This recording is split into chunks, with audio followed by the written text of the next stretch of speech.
Okay, so who was the last monarch with any real political power? As always, I'm a London channel, so I will not be talking about Scottish monarchs or Danish monarchs or Spanish monarchs, I'm sorry. So different people are going to give different answers to this question, because it wasn't that one day we took away all the monarch's power, it's that the monarch's power has been decreasing gradually for centuries. So we normally start this story in 1215, when King John loses a war against his own barons, and they force him to sign Magna Carta, which basically says that the king has to follow some rules too. Parliament as a thing starts to coalesce around the 14th century, and from then on, every time the king is weak, he needs Parliament's help, and Parliament's like, all right, but you'll have to give us some more power. This culminates in 1649, when King Charles I also loses a war against his own Parliament. This time they don't just make him sign a charter though, this time they cut off his head. But even so, when we reinstate the next king, it's not that they have no political power at all, they're not just a puppet for Parliament. For example, in the 1690s, William III was doing things like leading armies into battle and setting up the Bank of England. I think the tide really starts to turn with this guy. This is George I.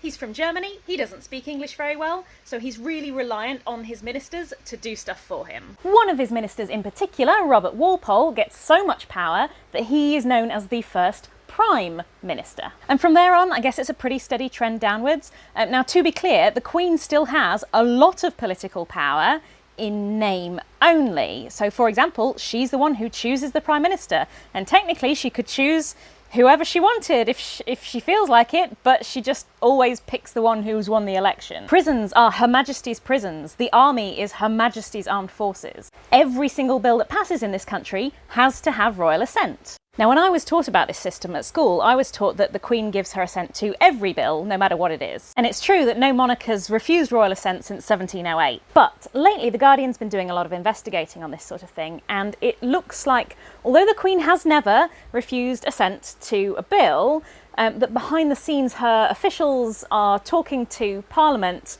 about bills before they get that far, meaning that she actually has immunity from quite a lot of laws. Stuff like how much pollution you're allowed to put out and whether you can shoot endangered animals. Also, laws on paying your workers' pensions and health and safety in the workplace, and whether you're allowed to do hiring discrimination. So yeah, this is very much a developing story, not a finished one. Watch this space.